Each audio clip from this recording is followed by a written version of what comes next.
मैं आपके अपने यूट्यूब चैनल ITI विजन पर आपका हार्दिक स्वागत करता हूं। तो डी स्टूडेंट्स, आप सभी को पता है हमारे इस प्लेटफॉर्म पर बहुत ही बढ़िया क्वेश्चन सीरीज चलाई जा रही है और इस क्वेश्चन सीरीज स्टूडेंट किस बेस पर है? निमी के बेस पर ही है। ठीक है स्टूडेंट, निमी के बेस पर ही है और प्रीवियस बेस पर है। प्रीवियस ईयर के जो क्वेश्चन अभी हुए थे सितंबर अक्टूबर में, उनके बेस पर क्वेश्चन की सीरीज को लाया गया है। ठीक है स्टूडेंट्स, और सारे के सारे क्वेश्चन जो बहुत इंपॉर्टेंट हैं। ठीक है स्टूडेंट्स, ये सारे क्वेश्चन सितंबर अक्टूबर एग्जाम में आए हुए हैं और कुछ प्रैक्टिस सेट के बेस पर बनाए गए हैं। ठीक है स्टूडेंट्स, अब चलते हैं क्वेश्चन सीरीज की तरफ। ध्यान रखना स्टूडेंट्स, अभी तक आपने मेरे चैनल को सब्सक्राइब नहीं किया तो पहले चैनल को सब्सक्राइब कीजिए और पास में लगे बेल आइकन को प्रेस कीजिए ताकि मेरे इंपॉर्टेंट वीडियोज़ का नोटिफिकेशन सबसे पहले आपके पास पहुंच सके। ठीक है स्टूडेंट्स, अब चलते हैं क्वेश्चन नंबर सीरीज की तरफ। ध्यान रखना स्टूडेंट्स, ये क्या कहता है? कोई भी लक्ष्य बड़ा नहीं, जीता वही जो डरा नहीं। इसका मतलब यही होता है स्टूडेंट, जब तक आप अपने लक्ष्य पर अपने गोल को फिट नहीं बैठोगे, मतलब फिट लगाकर नहीं बैठोगे, आप गोल को हासिल नहीं करोगे, तब आपका गोल आपके पास नहीं आएगा, यानी कि आप लक्ष्य को हासिल नहीं कर पाओगे। ठीक है ना, इसलिए मैं कहता हूँ स्टूडेंट्स, अपने लक्ष्य की तरफ ध्यान पूर्वक केंद्र लगा के इस लक्ष्य को हासिल कीजिए। ठीक है ना, तभी आपके पास क्या है, किस्मत चमकेगी। ठीक है ना, ध्यान रखना स्टूडेंट्स, भीड़ तो हज़ारों में अपने इंडिया में, लेकिन क्या है, आपको उस भीड़ से अलग हट के एक स्मार्ट वर्क करना है। ठीक है ना, उन भीड़ के साथ हमेशा चलना नहीं है, ऐसे अपना एक स्मार्ट वर्क करना है और अपने इस मुकाम को हासिल करना है। ठीक है स्टूडेंट, चलते हैं नेक्स्ट क्वेश्चन की तरफ। क्वेश्चन नंबर 101 कहता है, ध्यान रखना स्टूडेंट, ये क्वेश्चन नंबर 101 से 150 तक रहने वाली है सीरीज। टॉप 50 क्वेश्चन है। क्वेश्चन कह रहा है 1 किलोग्राम में कितने न्यूटन होते हैं? 981 newton, option B 98.1 newton, option C 9.81 newton, option D 0.981 newton. तो राइट आंसर क्या होगा? Option number C 9.81 newton. ठीक है स्टूडेंट्स, अब चलते हैं नेक्स्ट क्वेश्चन की तरफ। क्वेश्चन नंबर 2 कहता है, मीट्रिक सिस्टम में एक हॉर्स पावर में कितने वाट होते हैं? 725.5 watt, 735.5 watt, option C 745.5 watt, option D 755.5 watt. तो राइट आंसर क्या हो जाएगा? Option number B. ये किस सिस्टम में स्टूडेंट? मैट्रिक सिस्टम में। अच्छा, ब्रिटिश सिस्टम में कितना होता है? ब्रिटिश सिस्टम में बताइए। ब्रिटिश में होता है आपका कितना? 746 वाट। ठीक है स्टूडेंट्स, नेक्स्ट क्वेश्चन देखते हैं। देखो स्टूडेंट्स, ये कह रहा है ब्रिटिश सिस्टम में एक हॉर्स पावर में कितने वाट होते हैं? तो क्या होगा राइट आंसर? सी 746 वाट, अभी मैंने आपको बताया था। ठीक स्टूडेंट्स, अब देखिए क्वेश्चन नंबर 104 कहता है, मैट्रिक सिस्टम में एक हॉर्स पावर की समतुल्य इकाई क्या है? Option A 75 kg into metre per second, option B 76 kg into metre per second, option C 77 kg into metre per second, option D 78 kg into metre per second. तो right answer क्या हो जाएगा student, बताइए। Option number A 75 kg into metre per second. ठीक है, next question देखते हैं। 105 कहता है, इस ऊर्जा का सूत्र क्या है? mgh joule, mgh square joule, option C 1/2 mgh joule, option D 2/3 mgh joule. तो राइट आंसर क्या हो जाएगा student? Option number A mgh joule. ठीक है ना, इसको कैसे दिखाते हैं? पी से दिखाते हैं, पोटेंशियल ई फॉर एनर्जी। ठीक है ना, ध्यान रखो स्टूडेंट्स, मान लो ये एक चट्टान है यहाँ पे। ठीक है ना, इस चट्टान पे क्या एक टैंक रखा हुआ है पानी का भरा हुआ। ठीक है ना, कोई पूछेगा इस पर्वत पे कोई पानी रुका हुआ है, तो आप बोलोगे, यानी चट्टान में, यानी कि कुछ टैंक है इसमें पानी भरा हुआ है, तो इसमें कौन सी ऊर्जा है? तो आप बोलोगे सर इसमें स्थितिज ऊर्जा विद्यमान है। इस कारण बस ये पानी इस ढलान के नीचे से बहता हुआ आ रहा है, तो आप क्या बोलोगे? सर स्थितिज ऊर्जा किस में बदल रही है? काइनेटिक एनर्जी में बदल रही है, यानी गतिज ऊर्जा में बदल रही है। ध्यान रखना स्टूडेंट, बहते हुए पानी में गतिज ऊर्जा होती है, जबकि ठहरे हुए पानी में कौन सी ऊर्जा होती है? स्थितिज ऊर्जा। ठीक है, नेक्स्ट क्वेश्चन देखते हैं। 106 कहता है, गतिज ऊर्जा का सूत्र क्या है? हाफ एम बी या हाफ एम बी स्क्वायर। तो राइट आंसर क्या होगा? Option number B half M B square joule. ध्यान रखना स्टूडेंट, पेपर में क्वेश्चन कैसे आता है, यदि वेग को 2 टाइम्स कर दें तो गति ऊर्जा पे क्या इफेक्ट पड़ेगा? तो वेग को 2 गुना कर रहे हैं, तो वी की जगह 2 लगा, तो 2 दूनी 4, यानी गति ऊर्जा कितनी हो जाएगी? 4 गुनी हो जाएगी। नेक्स्ट क्वेश्चन देखते हैं। 1 घंटे में कितना कार्य होता है यदि एक पंप 1 मिनट में 200 मीटर ऊंचाई तक 100 लीटर पानी उठा सकता है? तो स्टूडेंट्स, आपने 10th क्लास में फॉर्मूला पढ़ा होगा, W बराबर mgh। पढ़ा था नहीं पढ़ा था? W बराबर mgh होता नहीं होता? ठीक है, यदि टी दे रखा है तो अपन में आप टी लगा देते समय। ठीक है, एम कितना है? 100 लीटर, इकाई किस में? लीटर में। तो 100 लगा दोगे, गुणा किससे करोगे बताओ? 10 से। 10 क्यों लगाया? पृथ्वी का त्वरण का मान कितना होता है? 9.81 होता है गुरुत्वीय त्वरण। हमने क्या ले लिया? 10 ले लिया। हाइट कितनी है? 200 बटे टी का मान कितना है? 1 मिनट बोल रहा है, यानी कि 60 सेकेंड। काटिए, जिसे जीरो कट गया। ठीक है, ठीक है, 2 पंजे 10, 2 तिया 6, यानी कि 1000/3। 1 सेकंड में कितना कार्य होगा? 1000/3। अब ये बताओ, ये कितने में कह रहा है? 1 घंटे में पूछ रहा है। 1 घंटे में सेकंड कितनी होती है? 3600। 3600 होती है ना, गुणा कर दीजिए 1000/3। तो 3 से काटिए, कितने कटेगा? 18 बार, सॉरी 12 बार। और जीरो कितनी है, 3 और 2 5, यानी कि आंसर हो जाएगा 12 गुणा 10 की पावर 5। क्या ये ऑप्शन में दिख रहा है? जी हाँ, 20 का राइट आंसर हो जाएगा 12 गुणा 10 की पावर 5 किलोग्राम इंटू मीटर। उम्मीद करता हूँ क्वेश्चन आपको समझ में आ गया होगा। नेक्स्ट क्वेश्चन देखते हैं। 108 कहता है यदि 250 न्यूटन बल किसी वस्तु पर कार्य कर रहा है तो 15 मीटर सरक जाती है तो कितना कार्य होगा? तो फ्रेंड्स आपने बचपन में फॉर्मूला पढ़ा होगा, डब्ल्यू बराबर क्या होता है, एफ एस, यानी कि बल गुणा विस्थापन। मान लो कोई बॉडी है, इस पर एफ फोर्स लगा दिया हमने और आगे सरक गई एस दूरी पर, ठीक है ना, इस अवस्था में आ गई तो इसको बोलते हैं वर्क डन।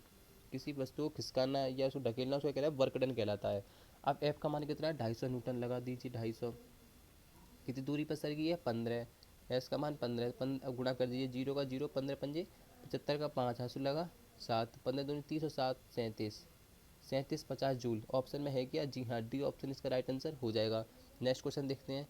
109 कहता है यदि 250 किलोग्राम द्रव्यमान की एक वस्तु 30 मीटर की ऊंचाई पर हो तो स्थिर ऊर्जा का मान कितना होगा?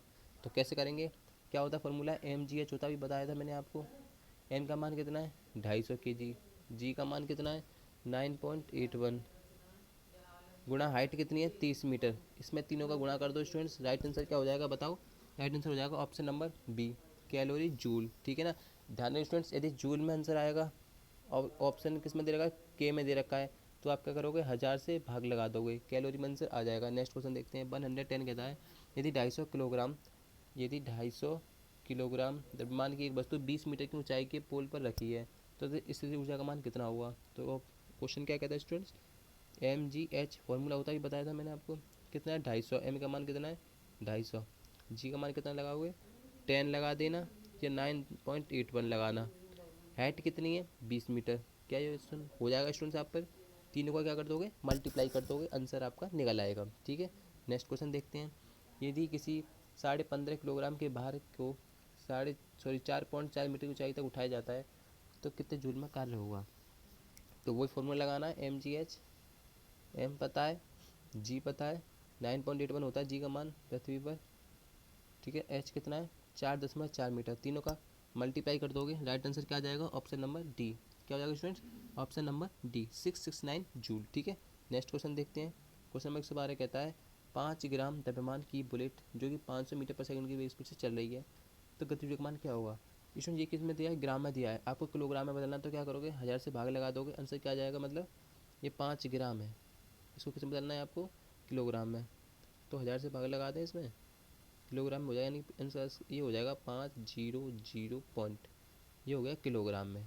ठीक है, अच्छा फॉर्मूला क्या था, 1/2 एम बी स्क्वायर था गति ऊर्जा का, तो 1/2 आपने लिख लिया। एम का मान कितना है, 500, 500 ये ना, नहीं नहीं, ये तो आपने निकाला एम का मान, वी का मान है तो 2 गुना कर दो, 500 गुणा 500। ठीक है ना, ये कितना हो गया, 2540। यूजुअल में 3 जीरो लिख रहा हूँ और 10 लिख लेता हूँ, कोई बात तो नहीं है। बटे में कितना है, 2, तो 2 पंजे 10, तो 25 पंजे कितना होता है, 125। कितना है, 3 जीरो। ये भी तो, इसका भी तो गुणा होगा स्टूडेंट्स, किसका, द्रव्यमान का गुणा कर लो, 0.005। ठीक है ना, 125 पंजे कितना होता है, 625। कितना स्टूडेंट, 625। और कितनी जीरो है, 3 जीरो उतार लो यहाँ पे, 1 2 3। कितने के बाद पॉइंट लग रहा है, 3 के बाद लग रहा है, कितने के बाद, 3 के बाद, तो 3 पॉइंट यहाँ लगा दो, 1 2 3, तो यहाँ लग जाएगा 625। हो जाएगा नहीं हो जाएगा बताओ, 625 होगा, राइट आंसर दिख रहा है आपको, ऑप्शन नंबर बी, 625 जूल इसका राइट आंसर हो जाएगा। ठीक है, नेक्स्ट क्वेश्चन देखते हैं। क्वेश्चन में 113 कहता है तापमान की परिभाषा बताइए, यानी कि तापमान को कौन संदर्भित करता है? ऑप्शन ए ये ऊर्जा का एक रूप है, ऑप्शन बी ये ऊष्मा की अवस्था बताती है, ऑप्शन सी ये किसी पदार्थ की ऊष्मा को निर्दिष्ट करता है, ऑप्शन डी ये कैलोरीमीटर द्वारा मापा जाता है। तो राइट आंसर क्या होगा बताओ, ऑप्शन नंबर ए बी, ये ऊष्मा की अवस्था को बताता है, कौन, टेम्परेचर। नेक्स्ट क्वेश्चन देखते हैं। 114 कहता है ऊष्मा की ऐसा इकाई क्या है? ऊष्मा की यूनिट पूछ रहा है, कैलोरी, जूल, सेंटीग्रेड, ऊष्मा इकाई, ब्रिटिश थर्मल इकाई। तो राइट आंसर क्या हो जाएगा स्टूडेंट बताइए, ए कैलोरी। ऊष्मा की इकाई क्या होती है, कैलोरी होती है। क्वेश्चन नंबर 114 कहता है ऊष्मा की ऐसा इकाई, तो क्या होगा, कैलोरी होगा। नेक्स्ट क्वेश्चन, ऊष्मा को मापने के लिए किस उपकरण का उपयोग किया जाता है? तो राइट आंसर क्या होगा स्टूडेंट बताओ, कैलोरीमीटर, थर्मोमीटर, पायरोमीटर, बोरोमीटर। तो राइट आंसर होगा इसका कैलोरीमीटर। ठीक है, थर्मोमीटर का उपयोग क्या करते हैं, टेम्परेचर मापने में करते हैं। पायरोमीटर किसमें करते हैं, जो उच्च टेम्परेचर के तापमान होते हैं उसको पायरोमीटर से मापते हैं। जैसे कि भगवान हमारे सूर्यदेव हैं, इन सूर्यदेव का टेम्परेचर किसे नापेंगे, पायरोमीटर से नापेंगे। बोरोमीटर क्या होता है, बोरोमीटर कुछ नहीं होता, एक निडल होती है बोरोमीटर में। इफ़ किसी कारणवश ये निडल अचानक नीचे गिर जाता है, यानी कि ऐसी अवस्था हो जाए, ये निडल अचानक गिरे नीचे, तो आप ये बताता है कि हमारी पृथ्वी पर तूफान, आंधी, बहुत ही भयंकर तूफान आने वाले हैं, चक्रवात आने वाले हैं। ठीक है, बोरोमीटर ये बताता है। और किसी कारणवश ये सुई धीरे धीरे धीरे धीरे ऊपर उठ रही है, धीरे धीरे आराम से ऊपर उठ रही है और ऐसे पहुंच जाती है ऊपर की अवस्था में, तो वो कह देगा मौसम साफ़ होने की अवस्था में, मौसम साफ़ होने की अवस्था में। ठीक है, और इस कारणवश यही सुई स्टूडेंट्स आपकी धीरे धीरे नीचे गिरती है, तो ये बोलेगा बारिश और हवाएं आने की संभावना है, यानी डी ऑप्शन इसका, सॉरी डी इसका बोरोमीटर का यूज़ होगा। राइट आंसर क्या होगा? Option number A, calorie meter. Next question देखते हैं। 1 ग्राम पानी को 1 डिग्री सेंटीग्रेड तापमान बढ़ाने के लिए आवश्यक ऊष्मा को क्या कहते हैं? ध्यान दें स्टूडेंट, ये कह रहा है 1 ग्राम पानी को 1 डिग्री टेम्परेचर बढ़ाने के लिए आवश्यक ऊष्मा की मात्रा को क्या कहते हैं? राइट आंसर क्या होगा? ऑप्शन नंबर बी, क्या कहते हैं उसको? कैलोरी बोलते हैं। ठीक है, नेक्स्ट क्वेश्चन देखते हैं। 121 कहता है 45 डिग्री सेंटीग्रेड को फारेनहाइट में बदलिए। ठीक स्टूडेंट, इसका मैंने आपको फॉर्मूला बताया था, क्या होता है? C/5 बराबर F-32/9, ठीक है ना, बराबर R/4 बराबर K-273/5। ठीक है स्टूडेंट्स, आपको जिसकी वैल्यू डायरेक्ट की होती है आप वही लगाओगे। 45 किस में दिया है? सी में दिया है, तो क्या हो जाएगा? 45/5 बराबर हो गया, एफ का मान पूछा, यानी क्या हो जाएगा? F-32/9, पर नाम 45 हो गया, 9 निम 81 हो गया, ये 32 धर के आ जाएंगे, प्लस के हो जाएंगे, तो 32 को जोड़ दो, 2 और 1 3, 8 और 3 11, यानी कि 100 डिग्री फारेनहाइट। ये 113 ऑप्शन में है, जी हाँ, डी ऑप्शन इसका राइट आंसर हो जाएगा। समझ में आ गया स्टूडेंट क्वेश्चन? नेक्स्ट क्वेश्चन देखते हैं। ये कह रहा है किस तापमान में फारेनहाइट और सेंटीग्रेड आपस में बराबर रंग देते हैं, यानी रीडिंग देते हैं, 38 degree centigrade, 39 degree centigrade, 40 degree centigrade, 41 degree centigrade. Right answer क्या होगा? Option number B, -40 degree centigrade पर सेंटीग्रेड और फारेनहाइट ये समान रीडिंग को दिखाते हैं। ठीक है, नेक्स्ट क्वेश्चन देखते हैं। 123 कहता है -273 डिग्री सेंटीग्रेड को केल्विन स्केल में परिवर्तित कीजिए। अभी स्टूडेंट मैंने आपको फॉर्मूला बताया था, क्या बताया था? C/5 बराबर K-273/5। देखो 5 से 5 कट गया, और सी का मान कितना है? 273 माइनस का, तो माइनस के 273 माइनस 273 नहीं कटेंगे क्या? तो के का मान सीधे क्या आ जाएगा? 0 आ जाएगा। ऑप्शन ए इसका राइट आंसर हो जाएगा। ध्यान रखना स्टूडेंट्स, मैं स्पीड से क्वेश्चन को करा रहा हूँ, और ये क्वेश्चन अभी के अभी सितंबर अक्टूबर एग्जाम में हुए थे ना, उन्हीं में आए हुए क्वेश्चन है। ठीक है, इसलिए इन क्वेश्चन की आप ढंग से प्रैक्टिस कीजिए। नेक्स्ट क्वेश्चन देखते हैं। 124 कहता है 20 डिग्री फारेनहाइट का मान डिग्री सेंटीग्रेड में बताइए। अभी बताया था स्टूडेंट मैंने आपको फॉर्मूला, C/5, एफ का मान कितना है? 20 माइनस 32 बटे कितना है? 9, कितना बचा बताओ? माइनस के 12, तो कितना? 12 पंजे 60, किसका आएगा माइनस का? आएगा 60, 9 का भाग लगा दो, 9 छिंग 54, फिर 6 बचा, फिर पॉइंट लगा के 0, फिर 9 छिंग 54, फिर 6 बचा, फिर पॉइंट लगा 0, 9 छिंग 54, मतलब 6.666 ये आ रहा है आंसर में, है ना। बट इसमें क्या है, 66 बार बार आ रहा है, तो क्या लगा देंगे आंसर में? डायरेक्ट 6.67, ये आंसर हो जाएगा माइनस में। ऑप्शन डी इसका राइट आंसर हो जाएगा। ठीक है, नेक्स्ट क्वेश्चन देखते हैं। 125 कहता है वो अधिकतम तापमान जो मर्क्यूरी थर्मामीटर द्वारा मापा जाता है, यानी कि जो मर्क्यूरी थर्मामीटर होता है वो कितने टेम्परेचर माप सकता है? 400 degree centigrade, 300 degree centigrade, 2000 degree centigrade, option D E 100 degree centigrade. तो राइट आंसर क्या होगा क्वेश्चन? 300 डिग्री सेंटीग्रेड तक मर्क्यूरी टेम्परेचर स्केल अपना टेम्परेचर को मेजर करता है। ठीक है, नेक्स्ट क्वेश्चन देखते हैं। 126 कहता है तापमान मापने के लिए उपकरण का नाम क्या है? स्टूडेंट्स, आपको ये एक फिगर दिखाया गया है, ये पूछ रहा है इसका नाम क्या है? Wave pressure thermometer, bimetallic thermometer, radiational pyrometer, thermoelectric pyrometer. तो राइट आंसर क्या होगा स्टूडेंट? ऑप्शन नंबर बी, ये क्या है? बाई मेटेलिक थर्मामीटर है, bimetallic thermometer. Next question देखते हैं। 127 कहता है 3 डिग्री सेंटीग्रेड तक लाल गर्म धातुओं को तापमान को मापने के लिए किस उपकरण का प्रयोग किया जाता है? ध्यान रखना 3000 डिग्री सेंटीग्रेड बोलता है, बहुत ही हाई टेम्परेचर पर। Option A radiation pyrometer, option B thermo electric pyrometer, option C bi metric thermometer, option D alcohol thermometer. तो राइट आंसर क्या होगा? ऑप्शन नंबर ए, क्या बोलते हैं इसको? रेडिएशनल पायरोमीटर, जो 3000 डिग्री सेंटीग्रेड तक के टेम्परेचर को मापता है, यानी कि सूर्य का टेम्परेचर। ठीक है, नेक्स्ट क्वेश्चन देखते हैं।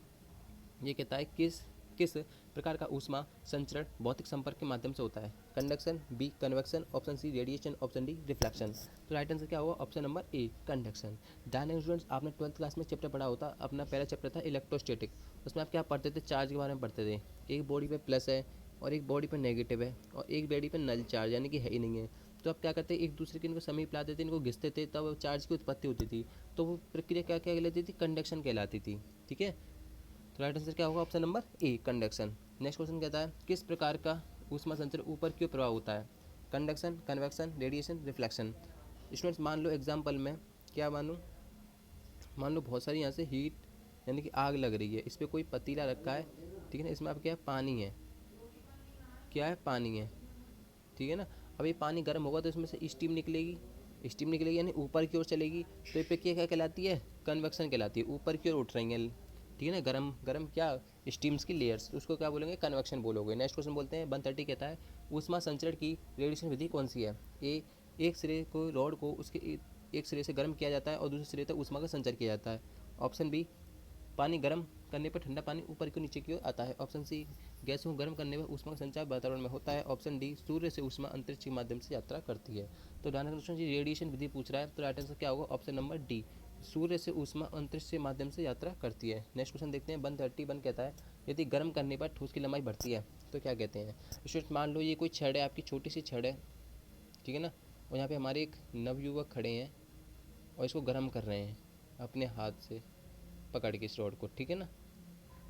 ठीक है स्टूडेंट्स, आप मान लो ये छड़ है ना, जिसको हीट दे रहे हैं, गर्म कर रहे हैं, तो ये छड़ के साथ ये हो जाता है, इतना लंबा खिंच जाता है, तो ये प्रक्रिया क्या कहलाती है? ऑप्शन ए रेखीय प्रसार, ऑप्शन बी सुपर का फर्शियल प्रसार, ऑप्शन सी घनीय प्रसार, ऑप्शन डी क्षेत्रीय प्रसार। तो राइट आंसर क्या होगा स्टूडेंट? ऑप्शन नंबर ए, इसको बोलते हैं लीनियर एक्सपेंशन।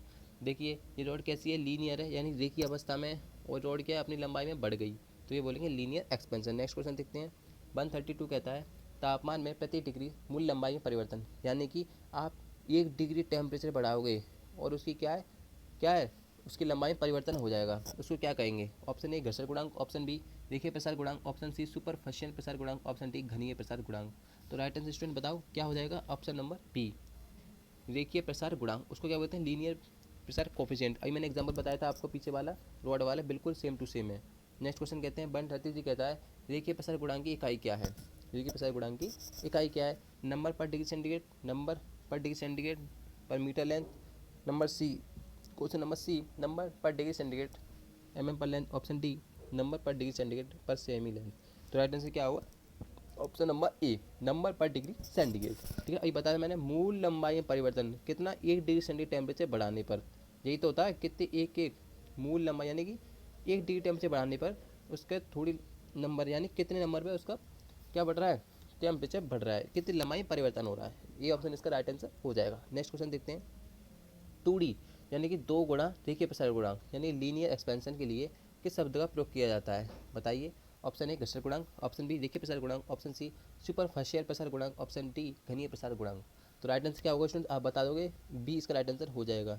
क्या? बी, रेखीय प्रसार गुणांक। किसके लिए? 2D के लिए।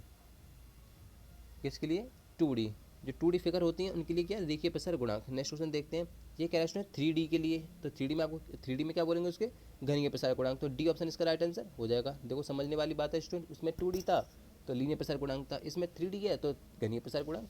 नेक्स्ट क्वेश्चन देखते हैं, ये कह रहा है यदि एक रॉड को 20 डिग्री सेंटीग्रेड पर 100 मीटर लंबा और 100 डिग्री सेंटीग्रेड पर 100.14 मीटर लंबा पाया जाता है तो रेखीय प्रसार गुणांक का मान क्या होगा? देखिए स्टूडेंट्स, आप इस क्वेश्चन कैसे करोगे? टेम्परेचर में कितना परिवर्तन हो रहा है? 20 से कितना हो रहा है, ये मुझे ये बताओ। 80 हो रहा है, तो कितना बढ़ रहा है? 80, तो डेल्टा टी का मान कितना हो गया? बता दो मुझे जल्दी अब। 80 डिग्री सेंटीग्रेड। अच्छा, लंबाई में कितना परिवर्तन हो रहा है? डेल एल बताओ। आप बोलोगे सर जी कितना बढ़ रहा है लंबाई परिवर्तन? 100 से कितना हो रहा है? 100.14, कितना बढ़ गया? 0.14 बढ़ गया सर, सिंपल सी बात है, 0.14 बढ़ गया। अच्छा, ये फॉर्मूला क्या होता था रेखीय प्रसार गुणांक का? डेल्टा एल्फा बराबर डेल्टा क्या? एल लंबाई परिवर्तन बटे डेल्टा टी इंटू मूल लंबाई। ठीक है, डेल्टा एल का मान कितना है? 0.14। टी का मान कितना है? 80 मल्टीप्लाई एल, मूल लंबाई कितनी है भैया? 100 है सर जी। अब आप क्या करोगे स्टूडेंट्स? मुझे पॉइंट हटाना है ऊपर वाला, तो आप क्या करोगे? 100 से गुणा ऊपर करोगे और 100 से नीचे करोगे, तो ऊपर क्या हो जाएगा? 1400 हो जाएगा भाई। कितना? 1400 हो जाएगा। अच्छा, नीचे कितनी जीरो बनेंगी? 2 4 5, इन 5 4 जीरो को ऊपर ले जाके क्या हो जाएंगी? माइनस की हो जाएंगी। तो 10 की पावर -5, मुझे बताओ ऑप्शन में दिख रहा है क्या आपको? जी सर दिख रहा है। कौन सा बताओ बताओ बताओ? Option number B. और इसको आप भाग दोगे 1400 में तो 1.75 आएगा। कर लोगे स्टूडेंट्स ये क्वेश्चन आपको? बहुत सिंपल क्वेश्चन है। नेक्स्ट क्वेश्चन देखते हैं 137 कहता है किसी पदार्थ की के इकाई द्रव्यमान का तापमान 1 डिग्री सेंटीग्रेड बढ़ाने के लिए आवश्यक ऊष्मा की मात्रा को क्या कहते हैं? सेंसेबल ऊष्मा, latent heat, specific heat, option D mixing of heat. तो राइट आंसर क्या होगा? ऑप्शन नंबर सी, विशिष्ट ऊष्मा। ठीक है स्टूडेंट्स, नेक्स्ट क्वेश्चन देखते हैं। 138 कहता है एम इतना है, टी वन इतना है, टी टू इतना है, एस इतना है, तो क्यू का मान क्या होगा? इसमें आपने फॉर्मूला पढ़ा होगा, क्यू बराबर क्या होता है? M S delta T. M का मान कितना है? 120 है भाई, दे रखा है। एस का मान कितना है? 4.2 है। टेम्परेचर कितना हो रहा है? 20 से 85 हो रहा है, यानी कितना बढ़ रहा है बताओ? 65 बढ़ रहा है भैया। 65 में ही तो अंतर आ रहा है टेम्परेचर में, मल्टीप्लाई कर लो। 12 पंजे 0 12 पंजे 60 की 0 80 लगा 6, 12 छिंग 72 और 6 कितना हो गया? 78। 7800 गुणा 4.2 में कीजिए आप, कर लीजिए स्टूडेंट। देखिए 2 जीरो में नहीं उतार लें स्वयं की, ठीक है ना। अब 78 गुणा मुझे किस में करना है? 4.2 में करना है। 78 का गुणा इसमें मुझे किस में करना है? 4.2 में करना है। तो कीजिए 4.2 में 78 गुणा 4.2, 2 8 जा 16 हासिल लगा 1, 2 7 जा 14 और 1 15, 4 8 32 का 2 हासिल लगा 3, 4 7 28 और 3 31, जोड़ लीजिए 6 7 2 3 32 76 और 2 जीरो जी हैं तो 2 जीरो आप ये लगा लो। पॉइंट कितने के बाद है? 1 के बाद, यानी कि 32 76 जीरो आंसर आएगा इसका। क्या ये ऑप्शन में है? 32 76 जीरो, जी सर बिल्कुल है, बी इसका राइट आंसर हो जाएगा। ठीक है, नेक्स्ट क्वेश्चन देखते हैं। क्वेश्चन नंबर 139 कहता है 20 डिग्री सेंटीग्रेड से 35 डिग्री सेंटीग्रेड तक 85.5 ग्राम रेत का तापमान बढ़ाने के लिए आवश्यक ऊष्मा की मात्रा गणना कीजिए। क्वेश्चन अभी मैंने आपको बताया था कितना होता है अपने कैलोरी में मान, 1 किलो कितना होता है? 4.2 किलो कैलोरी होता है ना। दो टेम्परेचर कितना बढ़ा है? 20 से 35, तो डेल्टा टी का मान आपको पता पड़ गया नहीं पड़ा है? ये बता दो मुझे पहले आप, कितना हो गया? 15। कितनी ग्राम रेत है? एम का मान कितना है? 85.5 ग्राम। ठीक है भाई, और 4.2 क्या इसका एस का मान है, ठीक है ना। तो आप क्यू का मान नहीं निकाल लोगे क्या? आराम से निकल जाएगा, तीनों का गुणा कर देना, आंसर आपके सामने आ जाएगा। ठीक है, अब 140 क्वेश्चन कहते हैं, देखते हैं इसी की तरह है कि नहीं। देखो क्वेश्चन, मटेरियल की विशिष्ट ऊष्मा क्या है? विशिष्ट ऊष्मा यानी कि क्यू पूछ रहा है आपके। यदि 50 डिग्री सेंटीग्रेड से 80 डिग्री सेंटीग्रेड तापमान बढ़ाने के लिए 510 कैलोरी, जिसमें क्यू का मान दे रखा है आपको, इस बार एस पूछ रहा है। तो सब आपको पता है 4.2 किलो कैलोरी ऊष्मा होती है, ठीक है ना, किलो कैलोरी ऊष्मा होती है। क्यू को आपको, क्यू आपका मान पता है 4.2 हो गया क्यू का मान, ठीक है, समझ में आ गया। एम का मान कितना है? ठीक है, स्टूडेंट 5 इसमें दे रखा है किलो कैलोरी, ठीक है ना, और क्यू का मान इसमें कितना है? 50 से 80, डेल्टा टी का मान कितना हो जाएगा? 30 हो जाएगा। ठीक है, कौन सा फॉर्मूला लगाओगे? क्यू बराबर M S delta T, S बराबर क्या होगा? Q upon M delta T. ठीक है स्टूडेंट्स, और तो आंसर स्टूडेंट कैसे निकल के आएगा? लास्ट में निकल के आएगा 1/10, तो क्या हो जाएगा? 0.1 हो जाएगा। राइट आंसर इसका कौन सा स्टूडेंट्स होगा? ऑप्शन नंबर ए। आप मुझे इस क्वेश्चन को सॉल्यूशन करके मुझे कमेंट बॉक्स में बताओगे, ठीक है स्टूडेंट्स। वैसे इसका राइट आंसर ऑप्शन नंबर ए होगा। ठीक है, नेक्स्ट क्वेश्चन देखते हैं। क्वेश्चन नंबर 141 कहता है KCl में एक 25 डिग्री सेंटीग्रेड से 75 डिग्री सेंटीग्रेड तक 300 ग्राम तांबे के तापमान को बढ़ाने के लिए कितनी मात्रा की ऊष्मा की आवश्यकता होगी? ठीक है ना, कितनी मात्रा की ऊष्मा की आवश्यकता होगी? यदि विशिष्ट ऊष्मा कितना है? 0.092 कैलोरी पर ग्राम। तो कर लो स्टूडेंट्स, क्वेश्चन को करते हैं, ठीक है। क्यू बराबर लगाइए, एम का मान कितना है? 300, एम में पड़ा गया। एस का मान कितना है? 0.092। टी का मान कितना है? 50, 25 से 50 यानी कि 50। ठीक है भैया, तो 15,000 हो गया गुणा 0.092। तो देखो जब आंसर आएगा तो 3 जीरो तो हट जाएंगी, तो 3 के बाद पॉइंट लग रहा है, तो 92 का गुणा 15 में कीजिए, करिए करिए करिए। 15 दूनी 30 की 0 हासिल लगा 3, 15 निम्मा कितना होता है? 135 और 3 138 हो गया, 138 जीरो हो गया। आंसर किस में आ रहा है? किलो कैलोरी में, यानी के में आ रहा है, तो 1000 से भाग लगा दो, तो एक जीरो से एक जीरो कट गया, यानी कि 1.38 आ जाएगा। तो 1.38 कहीं दिख रहा है? जी हाँ, बी ऑप्शन इसका राइट आंसर हो जाएगा। नेक्स्ट क्वेश्चन देखते हैं। 142 कहता है खोजिंग के उद्देश्य से 400 किलो वजन वाले तांबे के पिंड, पिंड है, ठीक है, पिंड द्वारा 40 से 72 डिग्री सेंटीग्रेड तक गर्म करने पर कितनी ऊष्मा अवशोषित की जाती है? तांबे की विशिष्ट ऊष्मा इतनी है। क्या स्टूडेंट्स ये क्वेश्चन आप पर हो जाएगा? सर बिल्कुल हो जाएगा। क्यों हो जाएगा?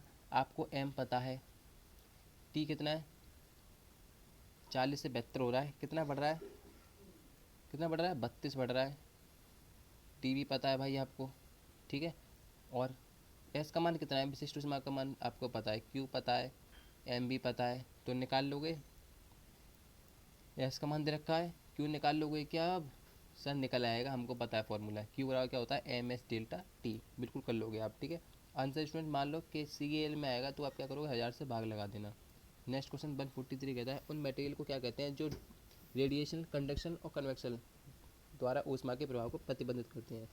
ठीक है स्टूडेंट्स, जो रेडिएशन, कंडक्शन और कन्वेक्शन द्वारा ऊष्मा के प्रभाव को क्या करते हैं, प्रतिबंध करते हैं, यानी कि ऊष्मा का आवागमन नहीं करते। कंडक्टर, इंसुलेटर, फेरस और अलोहा। तो राइट आंसर क्या होगा, ऑप्शन नंबर बी, उनको क्या कहते हैं, इंसुलेटर बोलते हैं, ठीक है। जबकि कंडक्टर आप में क्या मुक्त इलेक्ट्रॉनों की संख्या ज़्यादा होती है, लोहा क्या है, ये भी इसमें मैग्नेट की प्रॉपर्टी ज़्यादा होती है, जबकि नॉन फेरस क्या होता है, मैग्नेट की प्रॉपर्टी नहीं होती है, ठीक है। राइट आंसर बी होगा। 144 क्वेश्चन कहता है इनमें कौन सा ऊष्मा रोधक है, यानी ऊष्मा का सुचालक नहीं है। Option A thermocol, option B copper, option C brass, option D aluminium. तो राइट आंसर क्या हुआ, ऑप्शन नंबर ए थर्मोकोल, ये क्या ऊष्मा का एक रोधक है, ठीक है। जबकि तांबा क्या है, copper is a good conductor electricity. Brass क्या है, एक ये मिश्र धातु है। एल्यूमिनियम क्या है, एल्यूमिनियम भी आपका एक कंडक्टर है। 140 का क्वेश्चन कहता है किसमें ऊष्मा चालकता सर्वाधिक होती है। ऑप्शन ए ठोस बर्फ, ऑप्शन बी पिघलती बर्फ, option C water, option D steam. तो राइट आंसर क्या होगा, सॉलिड आइस में क्या है, ऊष्मा चालकता सबसे ज़्यादा होती है। नेक्स्ट क्वेश्चन देखते हैं, ऊष्मा रोधक मटेरियल का इनमें से कौन सा गुण नहीं है। ऊष्मा रोधक मटेरियल का इनमें से कौन सा गुण नहीं है, कम चालकता, आग का प्रतिरोध, कम नमी अवशोषण, ऑप्शन डी तन्यता। तो राइट आंसर क्या होगा, क्वेश्चन ध्यान से पढ़िए, कह रहा है ऊष्मा रोधक मटेरियल, यानी कि जो ऊष्मा को एब्जॉर्ब नहीं करते, कौन सी प्रॉपर्टी नहीं है। तो राइट आंसर क्या होगा, ऑप्शन नंबर डी तन्यता की प्रॉपर्टी इसमें नहीं होती है। नेक्स्ट क्वेश्चन 147 कहता है रेफ्रिजरेटर में व्यापक रूप से उपयोग किए जाने वाला मटेरियल कौन सा है। जो फ्रिज में उपयोग करते हैं मटेरियल उसका कौन सा है। Option A thermocol, option B polyurethane, option C glass wool, option D cork sheet. तो राइट आंसर क्या होगा, ऑप्शन नंबर बी पॉलीयूरेथेन का उपयोग किया जाता है रेफ्रिजरेटर में। नेक्स्ट क्वेश्चन 148 कहता है इनमें से कौन सा खराब ऊष्मा रोधक है, यानी ऊष्मा का बिल्कुल बैड कंडक्टर है। ऑप्शन ए कांच, option B cork, option C rubber, option D sawdust. तो राइट आंसर क्या होगा, option number A glass is a good insulator for heat, ठीक है। नेक्स्ट क्वेश्चन, किस तापमान पर कोई ठोस द्रव में पिघलता है, किस तापमान पर बताइए। क्वथनांक, गलनांक, फ्यूजन की गुप्त ऊष्मा, ऑप्शन डी वाष्पीकरण की गुप्त ऊष्मा। तो राइट आंसर क्या होगा, ऑप्शन नंबर बी गलनांक बोलते हैं उसको। मान लो स्टूडेंट्स आपके घर में जो कोई जितनी होम डोमेस्टिक अप्लायंसेस है ना, उनसे आपने देखा होगा जो स्विच बोर्ड होता है, मेन स्विच के बाद आप क्या लगा देते हो, आप फ्यूज़ लगा देते हो आप सीरीज़ में। मान लो स्टूडेंट ये फ्यूज़ क्या एक ठोस ही तो होगा अभी आपका हाल फिलहाल, ठीक है ना, ये मेटल का बना हुआ है। कारण बट हाई वोल्टेज आने पर ये क्या फ्यूज़ क्या पिघल जाता है, यानी कि ठोस से क्या हो रहा है, गल, यानी पानी, यानी गली अवस्था में हो रहा है, पानी जैसे अवस्था में हो रहा है, गल रहा है। तो आप क्या बोलते हैं उसको, गलनांक ही तो बोलते थे उसको, वहाँ पे भी गल गया, तो ये क्या कहलाएगा, गलनांक कहलाएगा। ठोस का दर में बदलना क्या कहलाएगा, गलनांक, ठीक है। Next question, last question student से आज का, ठीक है, मिलते हैं हम इसमें नेक्स्ट वीडियो में। ये कहता है एल्यूमिनियम का क्वथनांक क्या है।